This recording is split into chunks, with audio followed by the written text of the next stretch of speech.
Hi all, Coffee here and welcome to another video. In today's video we're going to be checking out this. This is the Fuji X-Pro3 and I've owned it for about a month now, so thought, you know what, it's about time that I made a video on it and going through my initial impressions. Picking this camera up and taking it out of the box, my initial impressions were very good. This camera is built solidly and it feels an awful lot more like the XT4 than it does the XE4. So I found that the XE4 lacked a little bit when it came to build quality, things like loose battery doors.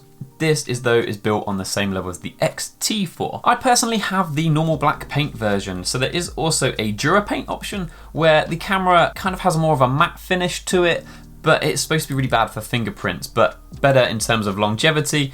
It's quite expensive though. The Dura options cost sort of £200 more. I personally didn't really care about that, so I've gone with the black paint and saved a little bit of money. In terms of ports on this camera, on one side, it has two memory card ports, which is one of the few cameras in the Fuji lineup that does have the two memory card ports. Something that I personally am not that fussed about, but an awful lot of people out there find it as a must. I've only ever had, I think, one memory card fail on me, and luckily, to be fair, that was in the XT4. I imagine maybe if that was in one of my other cameras, maybe I'd feel a bit differently.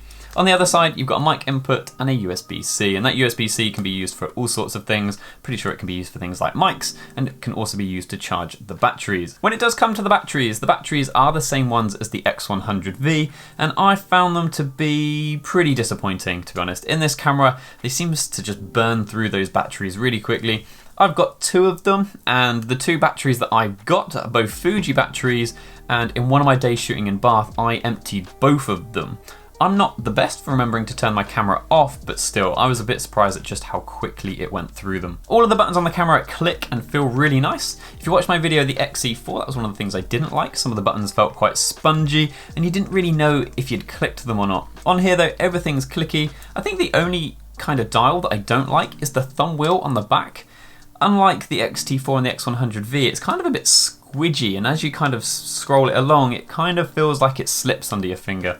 I wish that was a bit more solid and worked a little bit more like the XT4 and the X100V's version did, but it's nice that it's there anyway. One of the features that I do really like is the exposure compensation dial. The dial on the top is really big and it's a feature that I use pretty much all of the time, so I really like the fact that it's nice and big on this camera. We'll talk about the screen a little bit later on because it lacks a rear screen until you fold it down, but yeah, we'll reserve that bit for a little bit later on when we talk about the screen specifically. But in terms of build quality, this is a very nice feeling camera. And do you know what? I actually think it looks really good as well. I think it looks good in the hand. So I think next up then what we'll talk about is the viewfinder in this camera. This camera does have a hybrid viewfinder like the X100V does, where it's both digital and optical. Now when it comes to the X-Pro3, I find myself using the optical viewfinder quite a lot. When it comes to the X100V, with the screen on the back as well, I find that I don't really like using the optical viewfinder. I actually bought that camera thinking I would use it and then ended up using the digital viewfinder nearly all of the time. Now with this camera not having a rear screen, I find that it actually makes me want to use the optical viewfinder more to kind of add to that analog feel, and you don't really have a screen on the back that kind of just instantly ruins the analog feel as soon as you take your eye away. Previous models of the X-Pro cameras do have a feature that this lacks, and that's a little switch on the side of the viewfinder that lets you change the magnification. Now, that could be a problem if you're somebody that likes to shoot wide angle lenses and wants to use the optical viewfinder. Now on this camera, I think the widest you can go and still use the optical viewfinder properly is 23mm, so 35mm full frame equivalent. Now on the previous models, I think you could go down to 18mm, which I guess makes that 28mm full frame equivalent. So if you really like the 28mm focal length and you want to use the optical viewfinder, you might actually be better off going for one of the older cameras. It's important though to point out, I guess, that that's just the optical viewfinder. You can pretty much stick any lens you want onto this camera and use the digital viewfinder. That's only really relevant to the opticals. It depends kind of how much you're going to use it, but I think if you're picking up this camera, the optical viewfinder is probably something you're interested in, so that could be a bit of a sticking point. If you've never used the optical viewfinder of a Fuji camera before, it's actually really clever. Now I'm someone that shoots quite a lot of Leica cameras on the channel, and one of the things that I don't like about Leicas is the parallax effect, where you're looking through the viewfinder, not the lens. So anything that you shoot up quite close has a bit of a kind of mismatch between the two and your framing will be wrong. Now what Fuji does is something really clever. It actually moves the frame lines around inside the viewfinder to correct for that. So you can still use the optical viewfinder and shoot things that are up quite close. When it comes down to the lens choice with this camera, it feels like primes are the obvious choice, and that's pretty much all I've been using so far. The two primes that I've been using are the 23mm and the 35mm f2, so they're 35 and a 50mm full frame equivalents. The main reason I've been using those is they're quite small and compact, so they fit and handle very nicely on the X-Pro3 body, and then the other reason is because they're weather sealed, giving you an all-round weather sealed package. Now you can actually use zoom lenses on here. If you're using a zoom lens that kind of covers the optical range, then I'm pretty sure as you zoom in and out, the frame lines get bigger and smaller. However, I imagine if you are shooting a zoom on here, then you'll probably just flick to the digital finder, as you'll likely find it an awful lot easier. If I was in a pinch, I definitely wouldn't think twice about slapping on a zoom lens and just using the digital viewfinder. Next up then, let's talk about the elephant in the room, and that's the fact that this camera doesn't have a rear LCD until you flip it down. So most of the time, with the camera tucked away, you don't have a screen to look at. Now, a lot of people, this will be a complete deal breaker and make absolutely no sense at all. I'm somebody that thought they didn't chimp. Now, this camera quickly shows you that you do, because the first week of owning this camera, I was taking images and looking down at the rear screen and sighing because there's nothing there. I didn't think I chimped. Turns out I did all of the time. It's a habit though that you do really quickly get out of, and it definitely does help, I think, for you to kind of live in the moment and for you to just carry on and worry about the images later. Now you can set up the screen on the back to display two different things. One of them is the film simulation, which is what I've stuck to currently, and the other option is for it to show you some of the camera settings that you have applied. Now, I haven't really liked that because a lot of the time there's physical controls on the camera that are going to tell you what you're already set at.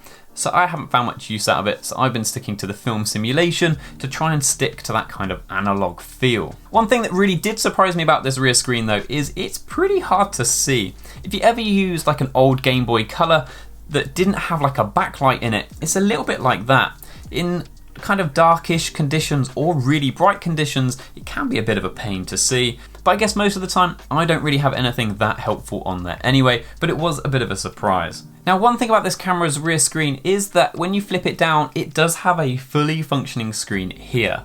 Now, I actually really like the fact that this camera hasn't completely done away with a screen and it still has one here, because there are so many times where having a screen is helpful. One of those could be something like, I don't know, shooting food up close. You don't really want to get your face all the way down near the table so you can look through the viewfinder, and just being able to quickly flip the screen out and take an image is very helpful. It's also good for kind of out of the moment when you're not taking images, and let's say afterwards you're on the train home or you're sat in a coffee shop at the end of the day, that you can still flick through your photos and see what they look like. When it comes down to performance, I'm pleased to report there is nothing unexpected about this camera, and that's a good thing. This camera shares the same sensor as the XT4 and the X100V, so in theory the performance should be exactly the same, and I'm pleased to report that's exactly what my findings are. One of the features that this does lack is IBIS, but again, a bit like the X100V, if this camera did have IBIS, it would probably be a bit thicker and a bit heavier. It's not something that I personally miss too much, especially with the sort of lenses that you'll shoot with this camera, like the small primes and things like that. It's not like you're going to be spending too much time shooting some long telephoto lenses with this camera, but it does feel a little bit disappointing that it doesn't have it, just because of the really high price point of this camera. Its competitors then, what other cameras are out there? I think the most obvious competitor is probably the Leica M10D that goes without the rear screen completely.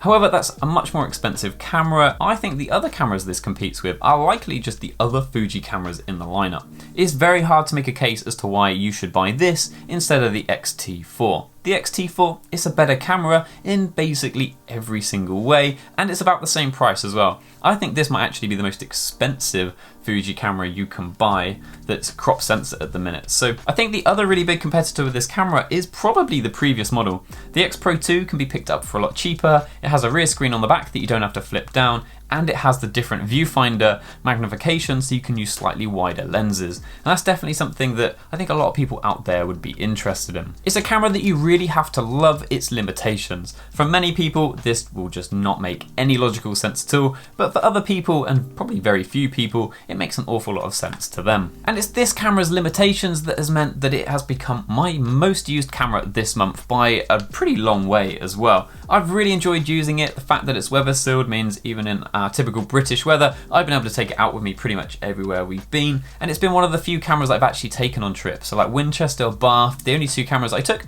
was the X-Pro3 and the XT4 to get some video footage. I would probably not recommend this camera to any of you watching unless you know it's the sort of camera you're interested in. It's a camera that you can't really recommend in good faith, not for the price or for its limitations, but some people out there will absolutely love it, just like myself. If you've enjoyed this video, please do not forget to like and subscribe. There's plenty more Fuji and film content coming to the channel over the next few weeks. I've got lots of videos lined up and I cannot wait to share them with you. Thank you for watching, guys, and I'll see you in the next one. Cheers.